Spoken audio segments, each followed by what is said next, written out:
করে থাকেন, ইসলামের পক্ষেই কথা বলতে হবে। আপনি যত বড় দলের লোক হন না কেন, আপনি যদি ইসলামের বিরুদ্ধে বলেন, আপনার সাথে জনগণ নাই, আপনার সাথে মুসলমান থাকতে পারে না। অতএব এই দিন যেটা, এটা রাজনীতির মধ্যে দরকার, দিন যেটা সেটা সংসারের মধ্যে দরকার, দিন যেটা সেটা ব্যবসার মধ্যে দরকার, ইসলাম যেটা সেটা চাকরি বাকরির মধ্যে দরকার। আপনি চাকরি করেন, দিন নাই, বদ্দিন আপনি ইসলাম আপনার ভিতরে নাই, আপনার 10 ঘন্টা 8 ঘন্টা ডিউটি আপনি ফাঁকি দিচ্ছেন আর বেতনটা ঠিক। এই কন্যা সন্তানকে দিন থেকে দূরে রাখার কারণ। এখানে আরেকটি কথা বলি যে আজকের যিনি প্রধান আকর্ষণ, সবাই বলেন মারহাবা, আরো জোরে মারহাবা।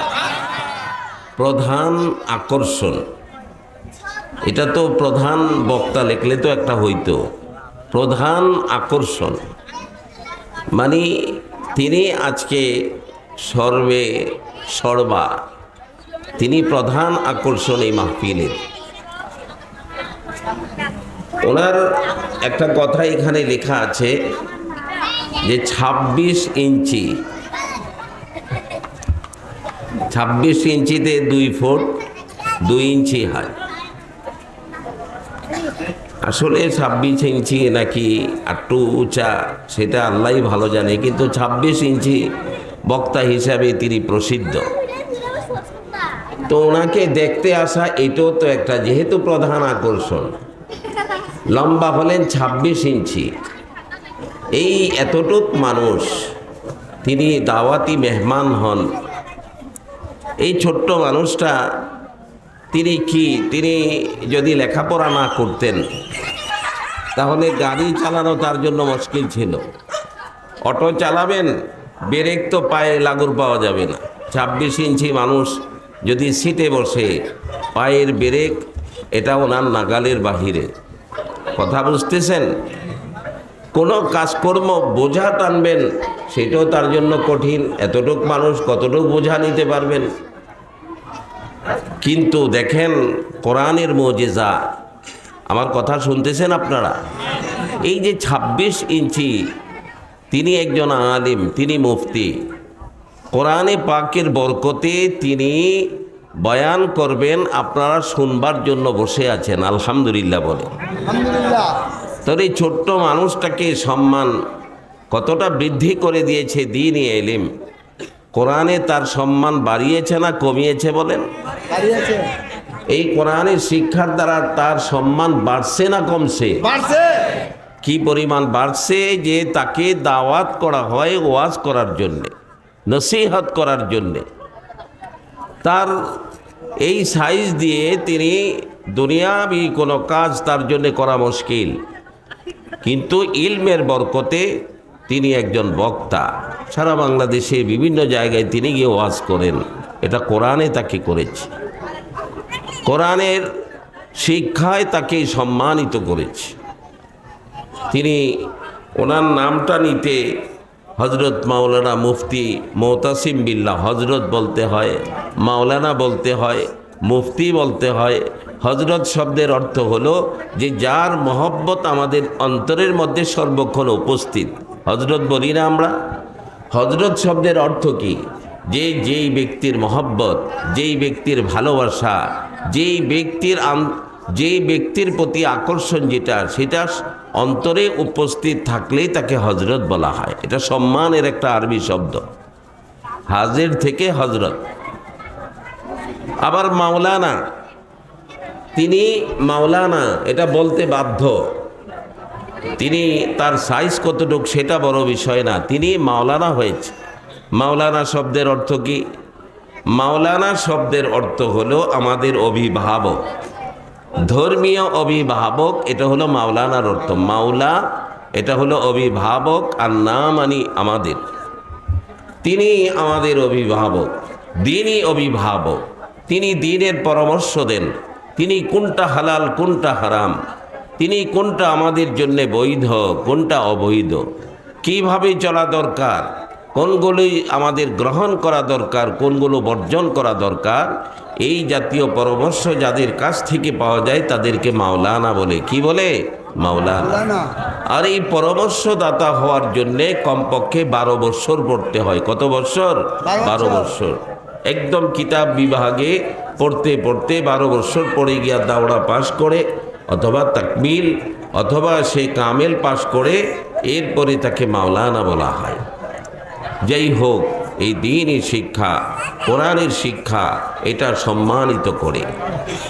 কোরআনের শিক্ষার আংশিক যদি কেউ আমল করে, দ্বীনের শিক্ষার সামান্য যদি কেউ পালন করে, দ্বীনের শিক্ষা হলো মাথায় টুপি পড়া। বলেন তো কি পড়া? মাথায় টুপি দেওয়া, এটা দ্বীন। একটা মানুষ সে কেমন, সে ভালো না মন্দ যাচাই করার তো টাইম নাই, কিন্তু শুধু মাথায় টুপি, মুখে দাড়ি, এটাও দ্বীন। মাথায় টুপি, এইটাও দ্বীন। লম্বা জুব্বা পরেছে, সেটাও দ্বীন। অথচ আলহামদু সূরাও পড়তে পারে না। এরকম আছে না দুনিয়াতে? আলহামদু সূরা শুদ্ধ পড়তে পারে না, অন্য একটা সূরা শুদ্ধ পড়তে পারে না, ইমামতি করার যোগ্যতা নাই, কিন্তু সূরত ধরেছে দ্বীনের সূরত। কি? মাথায় টুপি, মুখে দাড়ি, লম্বা জামা, কান্দে পাগড়ি, হাঁটে রাস্তা দিয়া, সে সম্মানিত। সে তাকে যে দেখে সেই সালাম করে। সালামটা পায় কেন? সালামটা পায় একটা লোক যদি প্যান্ট শার্ট পরা থাকে, সিগারেট টানতে টানতে যেতে থাকে, কথাটা বুঝতেছেন? সে সালাম বেশি পাবে না টুপিওয়ালা বেশি পাবে? জোরে বলেন, কে বেশি পাবে? দাড়িওয়ালা সালাম বেশি পাবে না দাড়ি ছাড়া বেশি পাবে? শার্টওয়ালা সালাম বেশি পাবে না পাঞ্জাবিওয়ালা সালাম বেশি পাবে? পাগড়িওয়ালা সালাম বেশি পাবে না পাগড়ি ছাড়া সালাম বেশি পাবে? আর সালাম তো দোয়া। তাহলে এই দ্বীনের, তার ভিতরে দ্বীনের তেমন কোনো শিক্ষা নাই।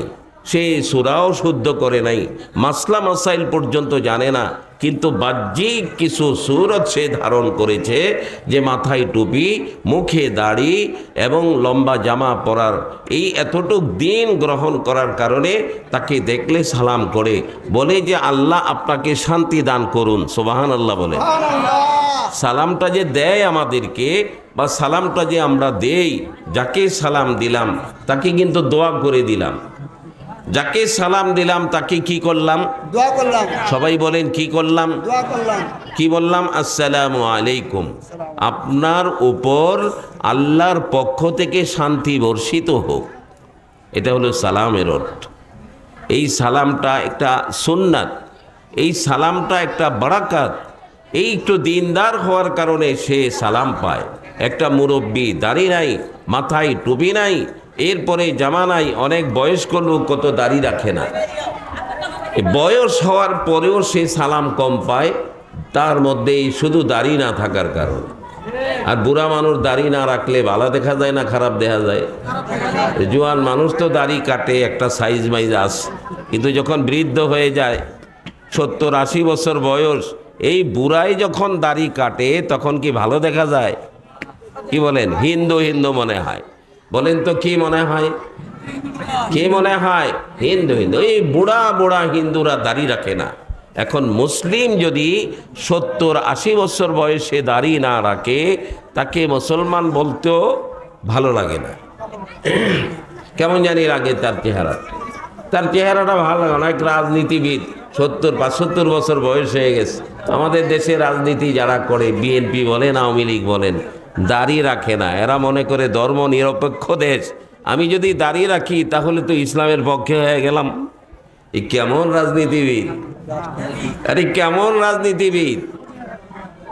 ভোটের জন্যে, স্বার্থের জন্যে, পদ পদবীর জন্যে, মন্ত্রী এমপি হওয়ার জন্যে সে দাড়ি জলাঞ্জলি দেয়। এরকম আছে না নাই? এবং নিজে প্রতিষ্ঠিত হওয়ার জন্য ইসলামের বিরুদ্ধে কথা বলে। একদম শীর্ষের নেতারা অনেক সময় গা বাছায়া কথা বলে যে আমি যদি ইসলামের পক্ষে বলি, আমি তো ধর্ম নিরপেক্ষ থাকলাম না। আরে কিসের ধর্ম নিরপেক্ষ?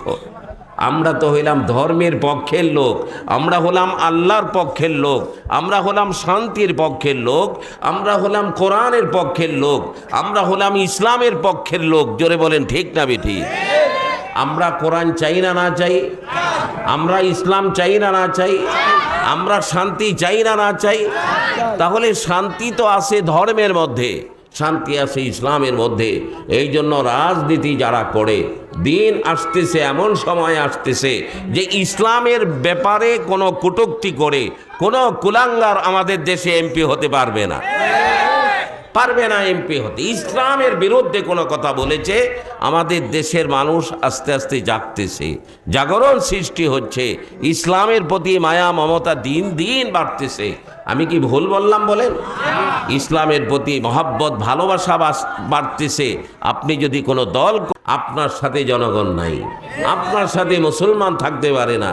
অতএব এই দিন যেটা, এটা রাজনীতির মধ্যে দরকার, দিন যেটা সেটা সংসারের মধ্যে দরকার, দিন যেটা সেটা ব্যবসার মধ্যে দরকার, ইসলাম যেটা সেটা চাকরি বাকরির মধ্যে দরকার। আপনি চাকরি করেন, দিন নাই, বদ্দিন আপনি ইসলাম আপনার ভিতরে নাই, আপনার 10 ঘন্টা 8 ঘন্টার ডিউটি আপনি ফাঁকি দিচ্ছেন আর বেতনটা ঠিক মতো নিতেছেন। এরকম লোক আছে না নাই?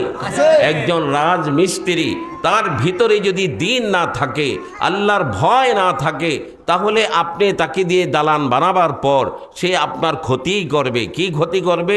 সে টাইম পাস করবে, ঠিক মতো পুরা টাইম কাজ করবে না। আপনি যদি রোজে তাকে রাখেন, মিক্সচার ভালো করে করবে না, আপনার আস্তরকে নষ্ট করে। কেন করে এগুলো? আল্লাহর ভয় নাই, দিনদারি নাই। আর যদি একজন ভালো সাচ্চা নামাজি, আল্লাহ পাকের ভয় আছে, সে কাজ করতে যতটুকু আপনার করা দরকার এর থেকে সেই 2 একটু বেশিই করবে। ঠিক না বেঠিক? একজন দিনদার দোকানদার আমাদের দেশে বেশি না কম? জোরে বলেন, বেশি না কম? অনেক দাড়ি টুপি আছে ঠিক, কিন্তু ভিতরে তো দিন নাই। এরকম দোকানদার আছে না নাই? দাড়ি টুপি আছে কিন্তু ভিতরে দুনিয়ার মহব্বত, দিনের মহব্বত নাই, দিনের ভালোবাসা নাই। এই জন্য ওই দাড়িওয়ালা টুপিওয়ালা লোকটা, মানুষ বিশ্বাস করে তার দোকানে যায় যে তার দোকান থেকে আমি একটা লুঙ্গি কিনলে আমি হারবো না, আমি জিতবো, আমি ঠকবো না। কিন্তু ওই দাড়িওয়ালা টুপিওয়ালা তাকে আচ্ছা তরে ঠকাই দিছে। এই ধরনের বদমাইশ ব্যবসায়ী আছে না নাই? কেন? সে এই দাড়ি টুপি রাখছে শুধু সাইনবোর্ড, যাতে করে মানুষ তার কাছে আসে।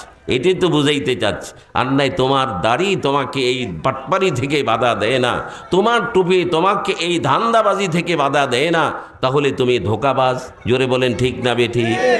তুমি ধোকাবাজ, তুমি মানুষকে ধোকা দাও। ওই এক লোক, তার নাতিও তার সাথে মুদির দোকানদারি করে, মুদির দোকান।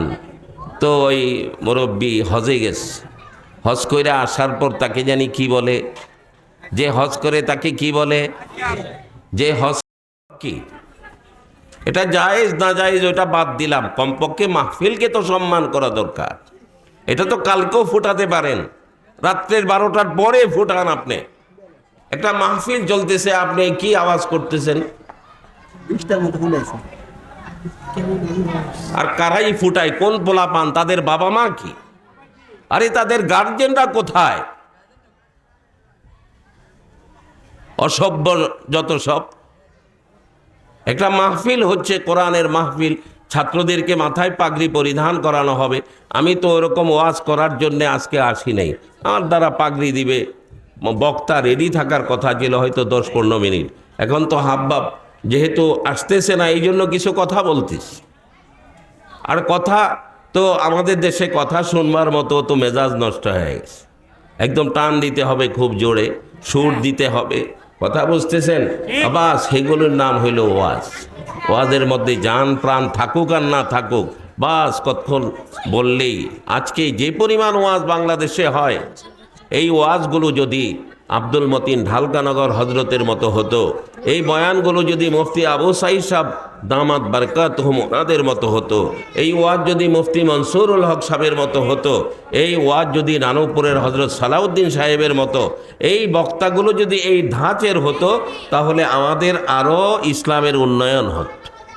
ওয়াজ শুনলাম একটু। আমি ঢালিপাড়া বাজারটা চিনেন তো? চিনেন না ঢালিপাড়া বাজার? ফজরের নামাজ পড়তে পড়তে ঢালিপাড়ার ওইখান দিয়ে হাঁটতেছি, 10-12 জন, এরা ওই বৈশা থাকে কাজকর্মের জন্যে। মাটি কাটা লাগবে নি কোথাও, বা কোনো রাজমিস্ত্রির জোগালি লাগবে কিনা, কোনো বাড়িতে কাজ কিনে এরকম বাজারে বসে থাকে। তো দেখি বসে বসে হাফিজুর রহমানের ওয়াজ শুনতেছি। হাফিজুর রহমান সিদ্দিক ওনার ওয়াজ শুনতেছি। তো আমি জিজ্ঞেস করলাম যে খুব ভালো ওয়াজ শুনতেছেন, তো ফজর পড়ছেন কয়জনে? ওখানে মাথা নিচ পেয়ে দিতেছে, একজনও ফজর পড়ে নাই, একজনও ফজর পড়ে নাই, অথচ হাফিজুর রহমান সাহেবের ওয়াজ শুনতেছি। এটা কি ছিল এই অবস্থা? রাসূল করিম ইসলামের যুগে, পেয়ারা রাসূলের যুগে একজন মুসলমান, এমনকি মুনাফিকরা পর্যন্ত নামাজ পড়ত হুজুর ইসলামের যুগে। যারা সাহাবায়ে কেরাম সব নামাজ পড়ত। একজন সাহাবীর জিন্দিগিতে নাই যে নামাজ পড়তো না। ফুটাইতে থাকুক, পড়তে পড়তে একদিন নিজেই ফুটে দেব। এটা কোথায়, হয়তো মাইকের এটাকে খেয়াল করতেছে না মনে হয়, এটা কোথায় কি করতেছে জানি না, মাইকের আওয়াজটা ওই পর্যন্ত হয়তো পৌঁছতেছে না, কিন্তু তাদের আওয়াজ তো আমরা পাইতেছি।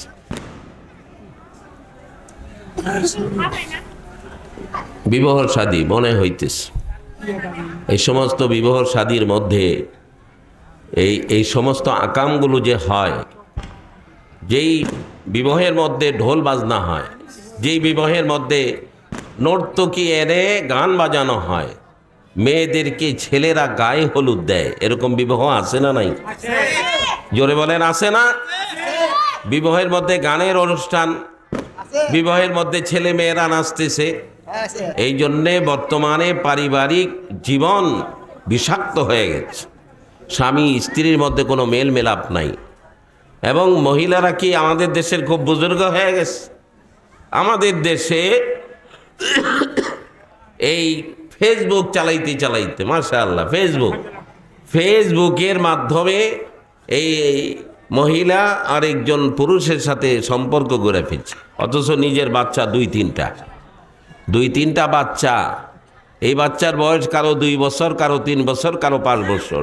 এই নিজের কলিজার টুকরা। নবী আলাইহিস সালাতু ওয়াস সালাম বলেছেন, কোনো মেয়ে যখন একটা মেয়ে জন্ম দেয়, 2টা মেয়ে জন্ম দেয়, 3টা মেয়ে জন্ম দেয়, হুজুর বলেছেন এই 3টা মেয়েকে পেয়ে যেই বাবা মা খুশি হয়, এই 3টা কন্যা সন্তান এই বাবা মার জান্নাতে যাওয়ার টিকিট হয়ে যাবে। হুজুর ইসলামকে জিজ্ঞেস করা হলো, লিল ইসনাইন, যদি 2জন মেয়ে বাচ্চা হয়? হুজুর বললেন, যার 2জন মেয়ে বাচ্চা হয়, এই 2 মেয়ে বাচ্চার বরকতে এই মেয়ে 2টার বাবা মাকে আল্লাহ পাক জান্নাত দিয়ে দিবে। সাহাবী আবার জিজ্ঞেস করলেন, যদি একটা হয়, একটা মেয়ে বাচ্চা হয়?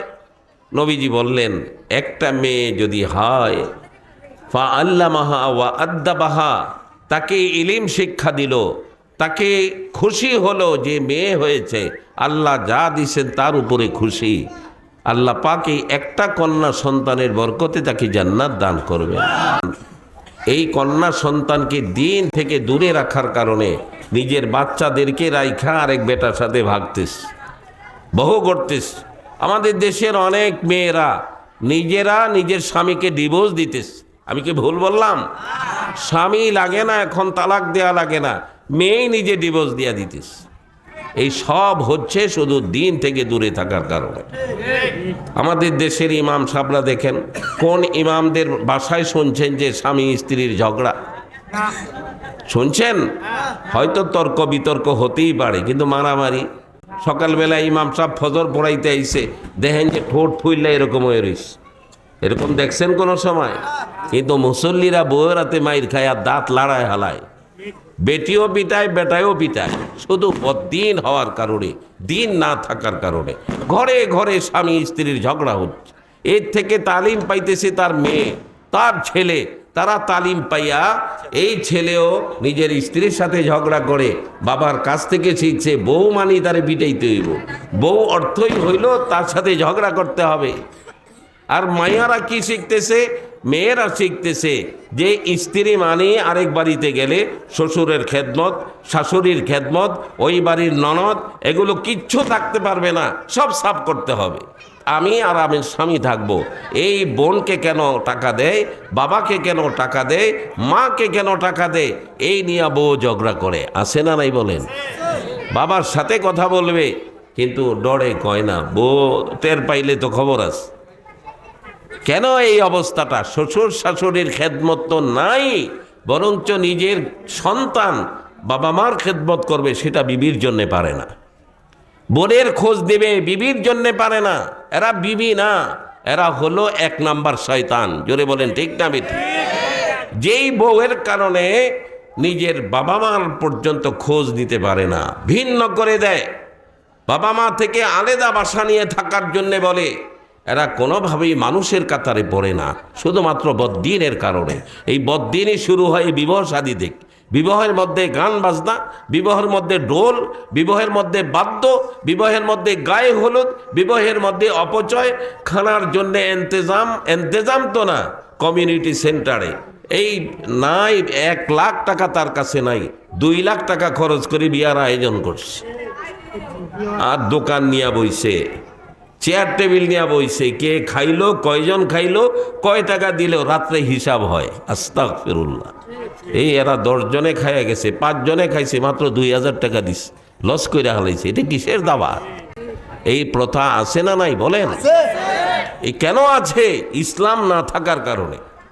বিবাহের মধ্যে ইসলাম নাই, ধুমসে ভিডিও করতেছে বিবাহের মধ্যে, স্বামী স্ত্রী এদের এই সমস্ত গায়ে হলুদ বলদ এগুলো ভিডিও করে নেটের মধ্যে ছাইড়া দিতেছে। কত বড় কম বক্ত হলে, কত বড় বদমাশ হইলে নিজের হাজী সাহেব নিজের মেয়েকে বিবাহ দেওয়ার জন্যে